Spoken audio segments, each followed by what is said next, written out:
So good morning, everyone. Good day, and welcome to the second leg of UP Manila Syllabus webinar series IOL 101. I'm Gabby Velasquez, registered pharmacist and Syllabus communication officer, and today I'll be facilitating the webinar session. All right, so I think you have watched from the video. So with the implementation of the UHC Act RA 1122-3, health interoperability is an important imperative for achieving universal healthcare here in the Philippines.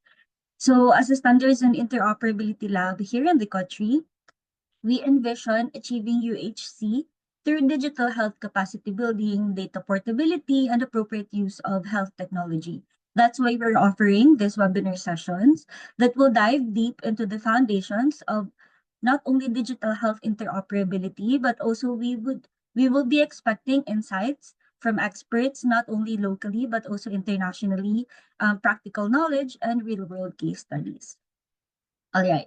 So today we will learn about Fire 101. Last 2 weeks ago, we learned about Terminology Services 101. So today it's gonna be a basic introductory session to what is Fire or the Fast Healthcare Interoperability Resources. So we will expect what are its specifications, what are the benefits and the limitations of using Fire, as well as how is it useful in achieving that digital health interoperability. All right. So once again, thank you so much for the support, and we hope you guys learn a lot from our sessions. So without any further ado, may I introduce our speaker for today. So our speaker, Mr. Gerard Paulo Villanueva, is a registered nurse and is currently a candidate for a Master of Science in Health Informatics from the University of the Philippines Manila College of Medicine. He is the Chief Interoperability Officer of UPM Silab, where he works with our terminology specialists and lead engineer in creating fire profiles and writing implementation guides. He is also a visiting lecturer in Western Mindanao State University College of Nursing for Nursing Informatics subject. In addition, he attended AHIN's Fire R4 Proficiency Training Program, has a certification from the OpenHI Academy, OpenHIE rather, and completed the courses of Fire e-Learning 2023 by SIL Thailand, or their Standards and Interoperability Lab at Thailand, and the Digital Health Planning National Systems by USAID and TechChange. So again, let us welcome Mr. Gerard Paulo Villanueva to present the Fire 101. Sir Paulo, over to you po. Thank you, Gabby. I'll be sharing my screen now. Okay.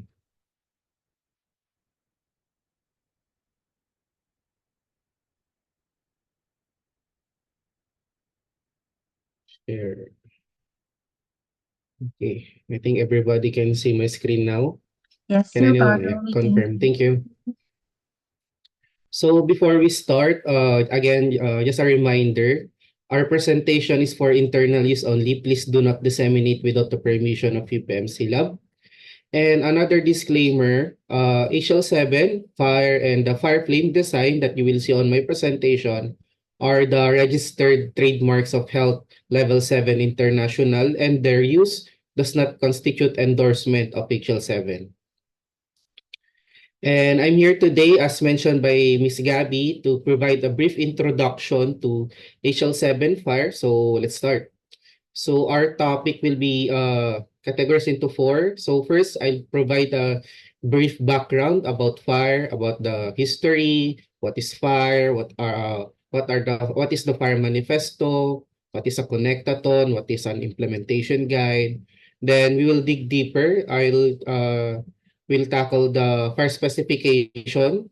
Here we'll talk about fire resources and its contents. What are the common fire resources that we use? The different fire resource, the difference between fire resource, fire element, and fire profile. Then we'll also talk about the fire benefits and limitations and application of fire to a use case in our side hepatitis project. So by the end of this webinar, the participants should be able to, these are our objectives. First is understand the value of using fire.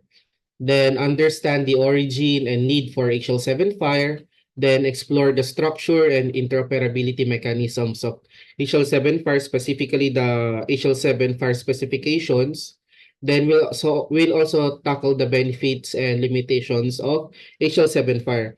And again, just a disclaimer, we will not do especially for the participants who joined my presentation last March, I think, or February.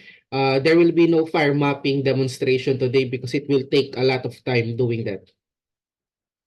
So before we proceed, I would like to apologize because I will close my camera during my presentation for smoother presentation, and again for myself, better bandwidth. Gabby, can you guys hear me? Am I good? Yes, sir. Okay, thank you. So let's proceed. So before we go to fire, I would like, as a jump off point for my presentation, I would like to make a short recap regarding interoperability. I think this was already discussed by Mr. John Michael Herber in the previous session. You can check the session recording in our social media for some video clips. And again, interoperability is the ability of systems to exchange data between them. So we have two types of interoperability. First is the semantic standards. This is for setting standards on the meaning of the data. So that's why also, then they ensure that the data being exchanged is interpreted consistently by different systems or individuals. It's like agreeing not just on the language, but also on the precise meaning of the terms and concepts being communicated. The second type of interoperability is syntactic. This is where we set standards for the structure and format of the data being transmitted. This focuses on the transmitting and transferring of the data. It's like agreeing on a common language or file format, like example, XML and JSON file, but it doesn't define what the data means. So for the meaning of the data, that will be semantic standards. You might be asking, sir, it's kind of confusing, semantic, syntactic. So my clue for this one, so the M in semantic, you can just that means the meaning of the data. Then we also have T in the syntactic. That's why I also I changed the font of the T in this one. It will be for the transmission or transferring of data. Sample for each one, for each interoperability type is for semantic, we talk about ICD-10, ICD-11, SNOMED City, LOINC, and other stuff. Then we also, and for syntactic, we use, again, my presentation, HL7V2, FAR, and other things. So in short, semantic for the meaning of the data, syntactic for the how the data is being represented or sent. So now that we're able to discuss what is interoperability and its two different types, let's focus on the second type, which is the syntactical. As I mentioned, the example for this one is FAIR. That's our main topic for today. First, for those who are not yet familiar with HL7 FAIR, FHIR or FAIR means Fast Healthcare Interoperability Resources. It's a standard developed by Health Level 7 International or HL7. They are a standard development. It's a standard development organization who's been developing many health information standards since the late 70s or 80s. Their most popular product is HL7V2, and fast forward today, their latest standard is FAIR. As I mentioned, we are not talking about the syntactic type of interoperability, and FAIR is a standards that helps the exchange, transmission, transferring of data, or specifically the electronic healthcare information or data. So FAIR is a robust data model for describing both health and administrative data. We will explore the list of the resources later. It utilizes REST API, RESTful API, I mean, so representational state application programming interface that most of the developers are already familiar with. And instead of creating a new one, that will again needs additional time and resources to be adopted. RESTful API is a protocol for exchanging information. It is the process on how a system requests and receive data. The difference between REST API, because maybe where's the full there in the RESTful API acronym. So REST API can be a loose representation of the REST principles, while RESTful API strictly follows all of REST guidelines and constraints. This is both the technology and agreement on the meaning of the data being exchanged and consumed. So before, HL7 was focused on clinicians. Now with FIRE, we try to focus towards the implementers. So the FIRE specification is written for implementers. This is not a theoretical exercise in standards development. Implementers are, ito po yung, these are the developers, systems analysts, informatics professionals, or anyone involved in making systems work. So for the FIRE manifesto, FIRE uses 80-20 rule. So FIRE-based specification is designed and intended to get the 80% of existing systems specification and majority of implementations around the world. Maybe you are asking why not 100%? Why not just get or copy all the specifications on the existing systems? So the other 20%, these are the remaining data elements that can be tweaked or customized. The reason for this is to keep the FIRE less complex, to keep it more easily implemented, and some data are necessary for your use case, but not necessary in other use cases. Example, in our country is in our address, we have barangay. In other countries, they don't have this in their administrative region. Another question maybe is, what will happen if I cannot find the right resources or elements that I need? There's a way to extend the specification if you needed to. So we call that FIRE extension, which I will also discuss later. So another FIRE manifesto, wherever possible, the intent of the FIRE project is to use web technology. Some examples are XML, JSON files, RESTful APIs, XHTML, and AUTH or Otter, etc. In other cases where requirements analysis or architectural constraints prevent using existing content, the FIRE project provides mapping to the relevant content. Another manifesto is require human readability as base level of interoperability. The primary expression of this intent is that all the resources can and should have a human readable narrative representation. It's like reading a dictionary. Then maybe some of you thought that you need to pay for a license if you want to apply or use FIRE in your system. Another FIRE manifesto is FIRE is free. It is licensed under Creative Commons. This license allows any form of reuse and is one of the key reasons for the popularity of the FIRE specification. The tools and tutorials are also free. There's also a large community of implementers that can help you with the right tools and support that you need. For example, there's a FIRE chat where you can communicate with other implementers or developers. So another FIRE manifesto, this FIRE is based on the lessons learned from their previous efforts. So these developed APIs and specifications are also tested on what we call Connectathon events. So we test FIRE profiles in this Connectathon, then we'll correct what's wrong. We will learn from the gaps that we experience. Then we'll also use this program, the Connectathon, to test if we're using the right resources or we develop the right profiles. So maybe you're asking, what is a Connectathon? What's the difference between hackathon, Connectathon, datathon, installathon? A Connectathon is derived from the word connectivity marathon. So according to the IHE Europe, this activity is used to test the interoperability of health information systems in a structured environment using real-world use cases and clinical scenarios. So the participants in these activities are mostly different EMR or HIS providers and implementers. This is the same with the hackathon event where different programmers and developers gather to address or solve a certain problem. But in Connectathon, the main focus is interoperability. So now that we're done with the basic items or information about FHIR, we will now dig deeper to FHIR specifications.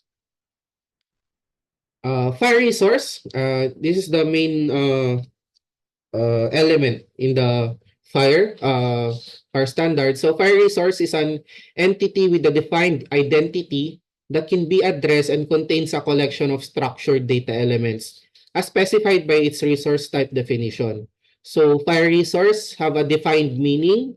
As I mentioned, para siyang, it's like a dictionary, also known as FHIR specification, and FHIR resources have a known location where it's in the whether it's in the internet or it's on your server, just like the are in the URL or the uniform resource locator.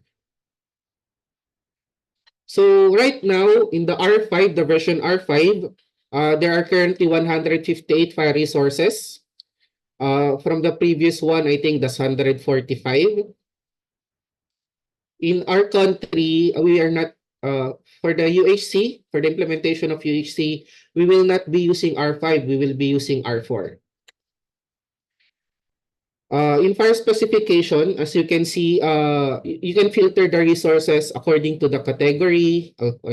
You can also make it in alphabetical order, in R2 layout, and you can also choose according to maturity, security category, by standard status, and lastly by work group. In our case, we prefer to use alphabetical, especially if we already have a particular resource in our mind, but we also use R2 layout from time to time, especially when we want to check the resources according to its use. We also have a previous session last October where it was mentioned that for the people who are just starting with FHIR, it's better to check it according to the category or categorize. So these are the FHIR content, FHIR resource content. First, you will have the name of the element in the resource, manifest as XML element name or JSON or RDF property name. Some names finish with X. The meaning of this is the meaning of this I will project it later. In addition, this column contains an icon that denotes the underlying type of the content. So the flags or the type. So here, as I mentioned, there are names with that ends with X. So this means there's an element that you need to choose from. For example, disease. It's either Boolean or disease date time. So flags, as you can see, there are a lot of symbols here. It's a set of information about the element that impacts how implementers handle them. So here, the question mark and apostrophe, this element is a modifying element. This modifier is a Boolean property that is assigned when an element is defined, either as part of the base resource contents in this specification or when extensions are defined. So S, the element it just means that the element is an element that must be supported. Then the third one, this element is part of the summary set. The intent of the summary parameter is to reduce the total processing load on server, client, and resources between them, such as the network. It is most useful for resources that are large, particularly the ones that include images or elements that may repeat many times. For our fourth symbol, this element defines or is affected by constraints. So what do we mean by constraint? I've been mentioning that in my previous slides. So constraints are rules or restrictions. Next is the A. It just means it's an abstract type. Then the I, this resource is an interface definition. Then for the three last one, I want you to focus on this one also. This element has stand for TU, so it just means trial use. What does it mean? This content has been well reviewed, and is considered by the authors, to be ready for use in production systems. However, even though it's already been subjected to ballot or voting and approved as an official standards, it's not yet being used widespread in production across the full spectrum of the environment. So in some cases, there may be documented known issues yet still, and that require implementation experience to determine appropriate resolutions for this one. N or normative, this content was approved by ANSI standards process in the previous version. It has been subject to review and production implementation in a wide variety of environments. The content is considered to be, if there's an N in the element, in the flag, it means that this is a stable and has been locked, so subjecting it to fire interversion compatibility rules. While changes are still possible, they are expected to be infrequent and are tightly constrained. Normative is like, this is the final version. Then D, for the status draft, this portion of the specification is not considered to be complete enough or sufficiently reviewed. It may have known issues or still be in the development stage. Content at this level should only be implemented by the brave or, as they mentioned, desperate, and it's like use it at your own risk. So the difference between TU and D, or the draft and the trial use, for the draft, it's not yet reviewed, it's not yet being considered. But for TU, it's already reviewed and considered for productions, but it's not yet widely used. So that's their difference. Next, we'll talk about the card or the cardinality. This refers to the minimum and maximum number of times a particular element can appear in a fire resource. Each element in a fire resource has a defined cardinality, which specifies whether the element is required or optional and how many times it can occur in the resource. The cardinality of an element is expressed as a range of numbers using a notation that includes a lower bound and an upper bound separated by two dots. So here the example, 0.1. This means the element 0 is optional, can appear 0 or 1 time since it ends with 1. Then 1.1, the element is required and must appear exactly 1 time only. Next is 0. Asterisk. The element is optional and can appear 0 or more times. Then lastly, 1. Asterisk. The element is required and can appear 1 or more times. Next is the type.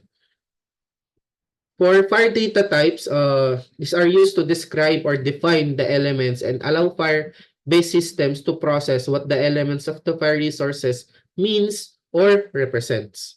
Note that the type of the element has one or of two meanings, depending on whether the element has defined children.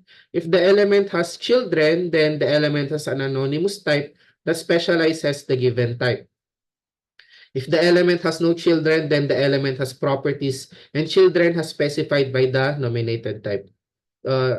Next, there are 4 data types in FAIR. These are primitive types, general purpose data types, metadata types, special purpose data types. For our session today, we'll focus on the primitive and the general purpose data types. So for the primitive types or simple type, as they call it, these are single elements with the primitive value. There are no additional elements as children. While general purpose or complex types are reusable clusters of elements, this data type have child element and this can be profiled. Lastly, description and constraints. As I mentioned, constraints is like a rule or limitation, a description of the element and details about the constraints that are applied to it, particularly for coded elements, informations about which codes can be used. In here, you can see somehow SNOMED, you can also LOINC codes. There are also required value sets, then administrative codes, for example, in the gender, you can only use male, female, other, and unknown. So I've been talking about parent, children. So here's an example of if you go to HL7 Fire website, this is the patient resource. So for the red, this is the main name, the name of the resource. for our demo for our presentation, which is the patient, this is the parent. Under it is the blue. These are the elements or the children. These are necessary items that defines or describes the concept of the resource. In this example, of course, a patient can have a name, date of birth, gender, etc. The green box is for the cardinality, and orange for its data type. For example, date of birth should be in the date format. Then if you want additional information about the profile and elements, you can use the description and constraints column. So here are the example of fire resources that we usually encounter when we do mapping in our previous experiences in VH project, claim forms. Of course, we handle patient demographics most of the time. That's why we use patient resources. And then, just a while. Okay, there. Then encounter, if you're going to map patient interactions and visit, you will use the encounter resource. For measurement of vital signs, physical assessments, you can use observation resource. Then for mapping clinical conditions, diagnosis, or problems, you can use condition resource. This even mentioned in the fire resource table, which aka problem. For details and position information, you can use location, but beware because you might be confused with the organization resource also. They look exactly the same. So next, I mentioned previously what will happen if I cannot find the right resource for my data element. Then I said we can create an extension. So fire extension are additional valid requirements or element for your for our use case but not included in fire specification. In real world scenario, there are valid requirement for a certain country or use case but not part of the agreed common requirement. Remember, again, in the 80-20 rule, fire extensions are either simple data type or complex data type. In our country, maybe the best example, as also mentioned, the data element barangay. This is the smallest administrative division in the country. So here we have Philippines as a country, then divided by region, then region is divided by province, then provinces are divided by cities or municipalities. Then these cities and municipalities are divided into different multiple barangays. So we also have clustered and independent cities aside from the hierarchy that I mentioned. Another common extension that I know other countries also gather is the data element nationality, but that's not in FIRE. It's not given in FIRE. Another one is some countries doesn't want to use gender, they want to use sex, but SAX or sex is not in FIRE. They only use gender for the administrative or administrative gender. So next topic is the terminology binding. So this is a process of linking or connecting a file resource or profile to a specific source. This may be a code system term, or a value set. So you can use terminology server here.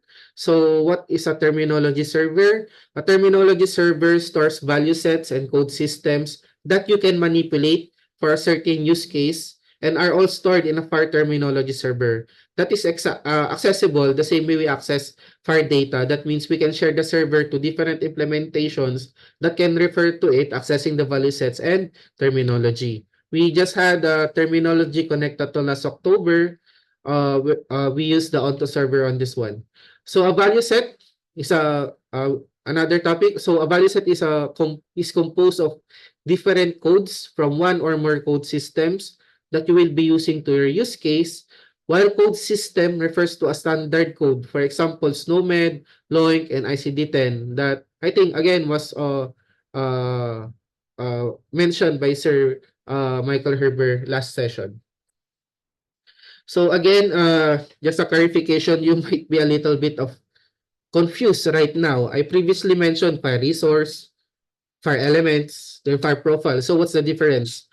Again, a fire resource, these are the parent, the building blocks of fire which are defined and designed in a particular context here. We have a patient resource, the big box. Then under this one, there are FAR elements. These are the necessary items that defines or describes the concept of the FAR resource. So for a patient, there should be a patient name. He or she could have a number or an email. That's also under telecom.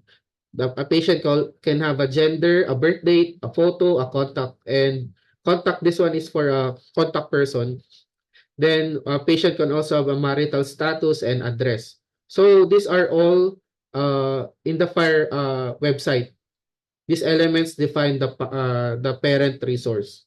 Here, what's the difference? The FAIR profile is the customization of FAIR resource for a particular use case. So this is the implementation of clinical information model, rules, constraints, bindings, relationships, and extending. What we call that profiling. That's why we also call it FAIR profiles, the output for profiling. This helps an implementer to define the missing extensions that needs to be added and customize other elements according to their needs. They can also remove some elements. Just for example, in your screen, we have 8 uh, patient resource element here. But since I will not be using photo or patient contact on my use case, I will remove that. As you can see on the right one. Then I also need the patient nationality, which is not in FAIR. So I'll create an extension. So again, FAIR patient resource is the FAIR resource, and these little boxes are the the FAIR elements that defines the parent resource. Then profiling is when you customize it according to your use or use case. Then sorry, there. So now we're done with FAIR specifications. We will now talk about the benefits and limitations. So first, FAIR will provide better data sharing. So for patient perspective, more data will inform patients about their health and help them make better decisions for themselves. They can then control aspects of their health such as the diet, exercise, treatment, and mitigation of illnesses based on the data that they receive. So for payers, the benefit will be data sharing between the payers and the providers. This enables for better coordinated care, which is more cost effective. For providers, data sharing between payers and providers enables better coordinated prevention, care, and management of conditions. And for clinical researchers, the focus of them is to improve treatment. The research could benefit greatly from having access to better and more EHR and patient-originated data and additional sources of information such as patient-originated data. Next, FAIR data management. So FAIR improves data integrity, accuracy, consistency, and reduces redundancy by standardizing data structures, enforcing validation, and enabling secure and real-time data exchange. For the third and fourth, for the third one, for better data mining. So data science refers to how data is automatically mined for insights.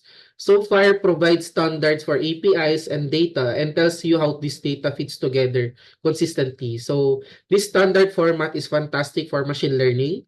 AI or machine learning works the best if the data is high quality, has a sufficient amount of data, and is properly formatted. FAIR allows you to create sizable, high-quality training data sets sourced from multiple data sources. Next, better data integration or interoperability. FAIR can make integrations more streamlined with reduced costs and improved efficiencies. FAIR is capable of integrating with legacy systems and other HTTP-based systems.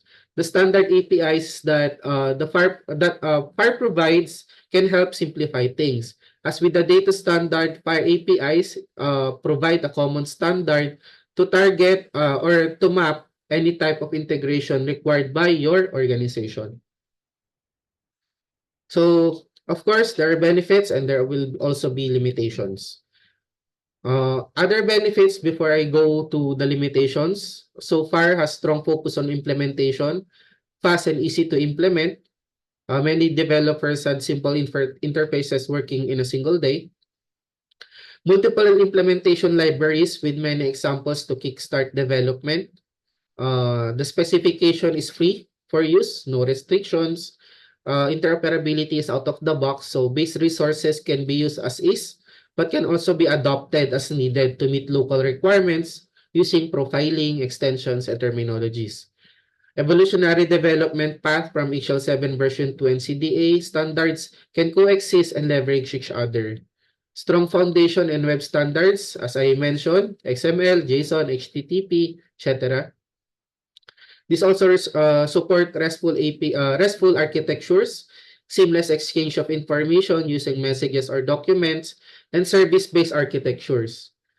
FIRE is also, as I mentioned, also human readable serialization format for ease of use by the developers. It is also an ontology-based analysis with formal mapping for correctness. And FIRE is concise, easily understood specifications, but as long, of course, you should use that most of the time.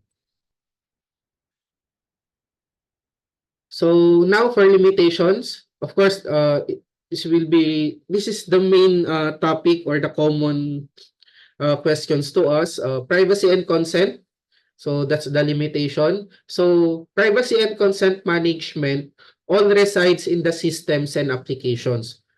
This means the healthcare provider has to harmonize this through their supplier management rather than being able to present a network-wide common approach.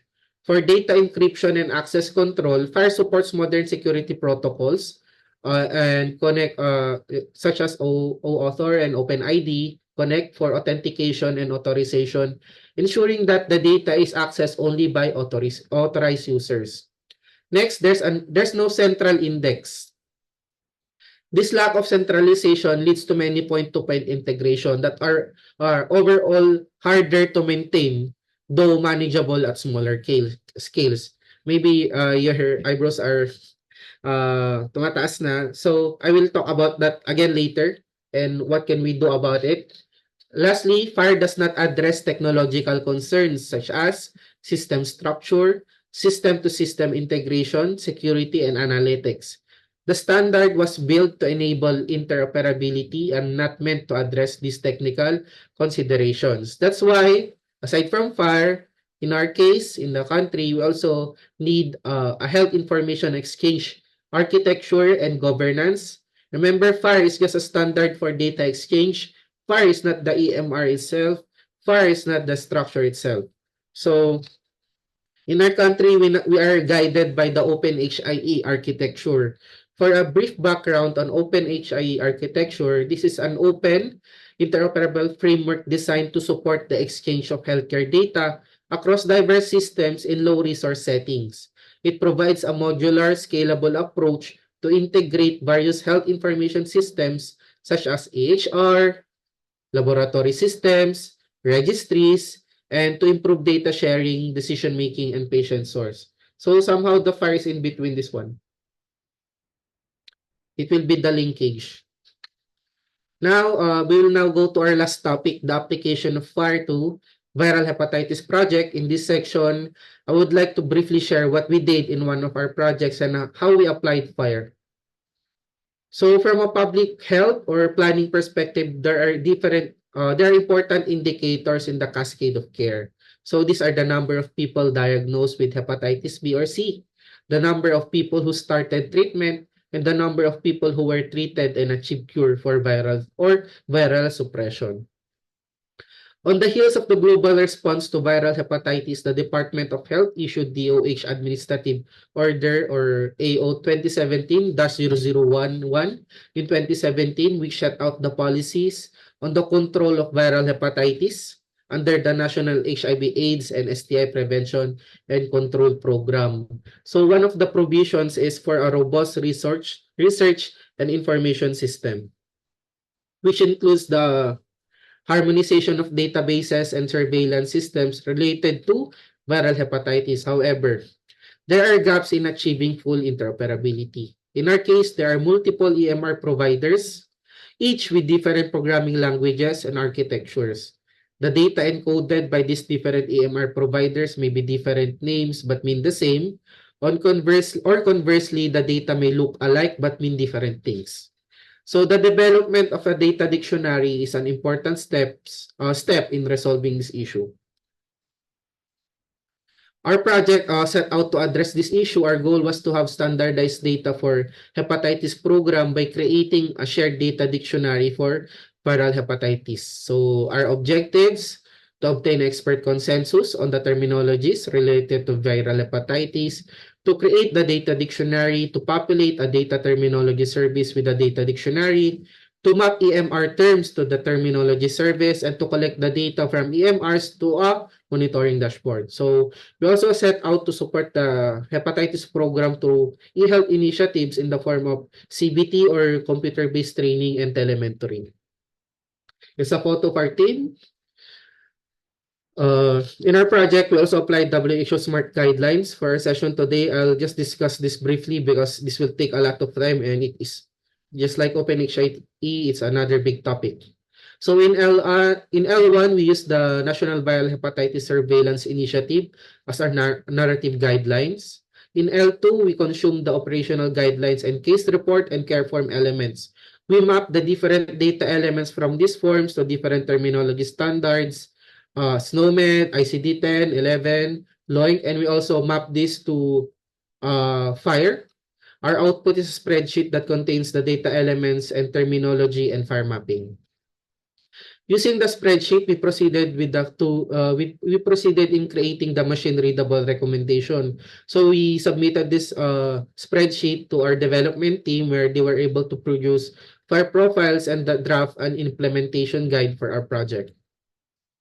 So what is an implementation guide? It's a set of rules on how particular interoperability or standards problem is solved through the use of our resources. You can also define it as a set of rules about how FHIR resources are used or should be used to address a particular problem. It's just a set of rules with associated documentation to support and clarify the usage. So this one. So if you want to look for other implementation guides, you can go to HL7 FHIR Implementation Guide Registry. You can go directly using this link, or you can just search HL7 FHIR Registry in your web browser or search engine. Using the developed FHIR profiles and implementation guides in our project, we now proceed to a connectathon. For CLab, we have 2 connectathons last year. First activity was last February 2023. As I presented before this topic, our use cases VH or viral hepatitis. Mostly the data are patient demographics, diagnosis of hepatitis B and C. A FHIR test server was provided for this activity. The attendees for this one are officials from DOH, the ICT, and 4 EMR providers. These providers are mostly caters rural health units and hospital. In relation to the WHO SMART guidelines, this is our activity for L4 and L5. In this activity, we were able to make the system of our attendees compliant to FHIR using FHIR profiles and API that we provided. We also provided an implementation guide that we developed. So participants were able to send the selected data elements from their systems to another participant systems.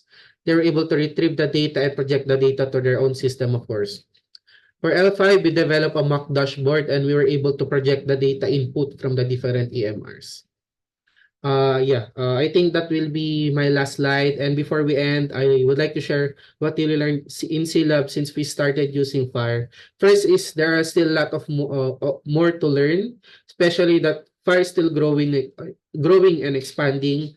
Data elements mapping to FHIR is not that easy, especially if you don't have a background knowledge in the use case and how the forms are being utilized. For example, is mapping patient care form versus insurance form.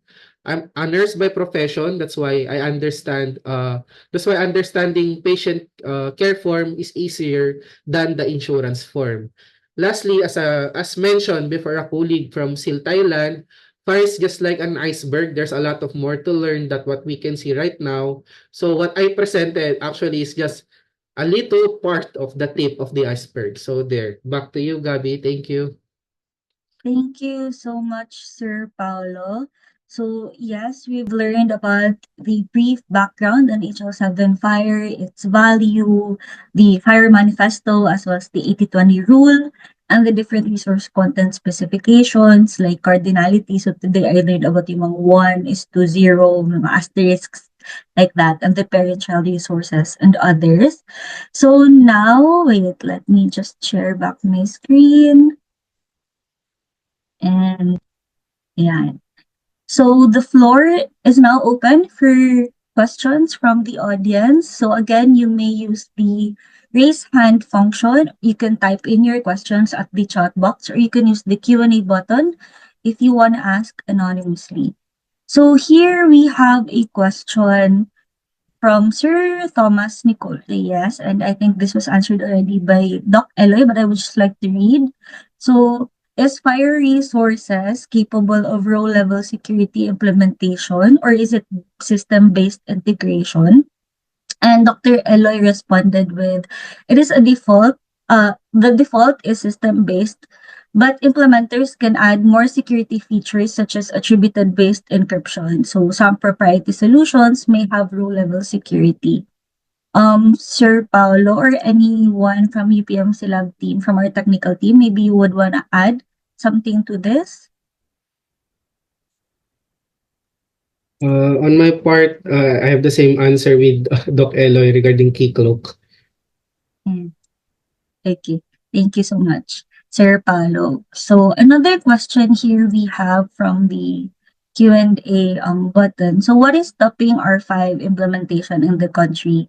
Are you also advocating for R5 implementation for your latest projects, Sir Paulo? So, okay. First, this is just my observation because it's not Silab who decided for R4 or R5.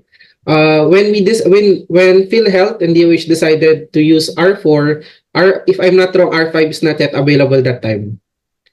Then R4 somehow is is a stable version. And as I mentioned previously, you can also check the fire resources where it's normative. So in our part, when we do the fire mapping with PhilHealth, we prioritize the resources which is in normative format or type, which means these are somehow future proof already, and it will be also used in R5. I advocate for R5 implementation for our latest project. Right now, I will only like to focus on R4 since that's what the country will be using. And again, we will be using the normative resources already. The resources who are already in stable condition or format. Over. Thank you, Sir Paulo. I hope that answers the question. We actually have with us in the call our terminology specialist and lead engineers. Maybe they would also want to turn on their camera to join the Q&A session. So we have Sir Herbert, we have Sir Christian Paul Tupas, as well as Reginald Macalanda. And so thank you so much for joining the Q&A session. So we have another question. So what server infrastructure does PhilHealth use? And would it be preferable to mimic their server infrastructure for future testing? Sir Okay, Paolo. I think Doc Eloy and my colleagues will agree with me. I think I cannot answer that question right now since I don't represent PhilHealth. Yeah. Yeah. But when we for the preferable mimic their server, we use HappyFire. We set up our own HappyFire server. Over. Yes, Doc Ella, you raised your hand. Maybe you would Yeah, want to Gabby, join in thank the you. discussion. Thank you, Gabby. Sir. Right, Paula. So PhilHealth is actually outsourcing, no? They're outsourcing the infrastructure, the build and the maintenance.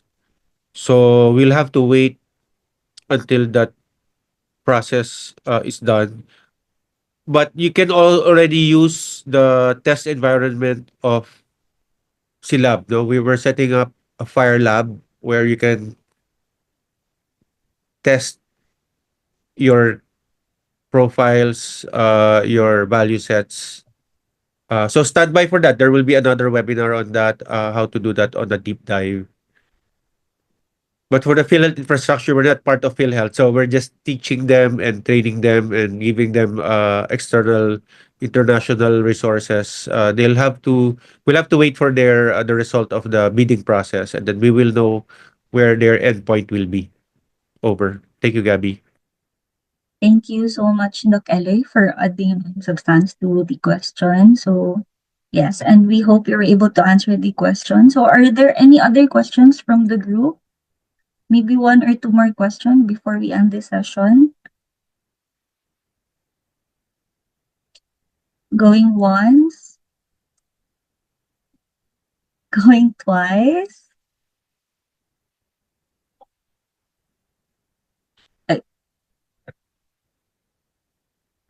Uh, okay, so Mr. Magkalanda actually added a few comments lang, no?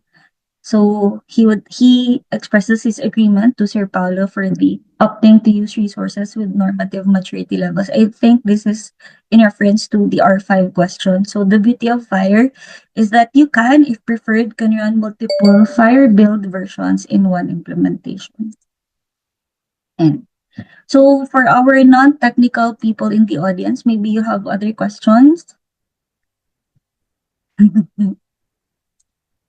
Okay. If none, alright, so I invite everyone to please turn on your camera before we end this session. Let's have a group photo. Alright, so hold on, let me stop sharing my screen. Sir JR, maybe you can facilitate as well the group photo taking. Kindly help. And alright, so in 3, 2, 1, everybody smile. One more. 3, 2, 1. Okay. So let's wave lang po to the camera briefly. 3 seconds lang for the video. Alright. Thank you so much. Let me share back my screen lang for a few announcements before we end this session. Ito naman ang screen ko, no? Alright. So again, thank you so much for joining our session today. And I would just like to invite you all to our next session. So the topics and the speakers are not yet confirmed, but definitely we will be hearing from Open Health Stack and AidBox.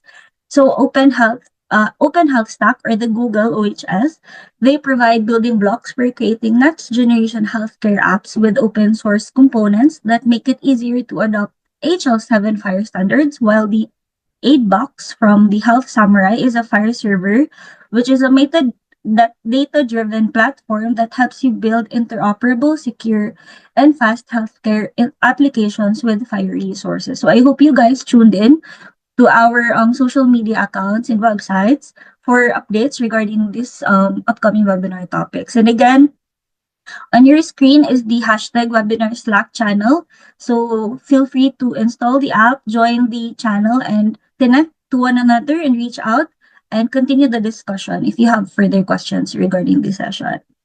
And lastly, to receive your electronic certificates of participation and for us to improve our next sessions, kindly answer the evaluation form flashed on your screen. Once again, this is Gabby Velasquez. Thank you so much and have a great day, everyone. See you next Wednesday. So that's December 18th. Bye-bye. Thank you. Congrats, Paolo. Very good. Thank Thank you, you. guys. Bye. Bye.